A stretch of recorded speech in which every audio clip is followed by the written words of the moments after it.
Keseronokan 8 individu melakukan aktiviti memancing di tengah lautan menjadi duka apabila kelong yang digunakan roboh. Dalam kejadian yang berlaku pada kedudukan satu batu nautika dari Sungai Lurus, Senggarang, Batu Pahat, Johor awal pagi tadi, seorang hilang manakala 7 yang lain berjaya menyelamatkan diri.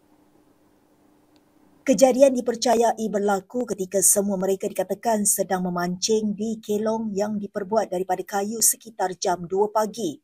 Komando Operasi Balai Bomba dan Penyelamat Rengit, Muhammad Nazri Hassan berkata pihaknya menerima panggilan kecemasan jam 2.36 pagi daripada seorang mangsa.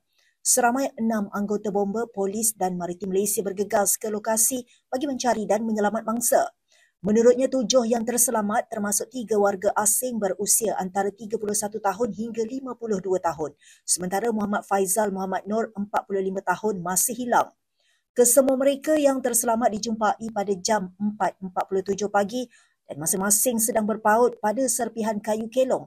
Operasi mencari dan menyelamat mangsa yang hilang masih diteruskan.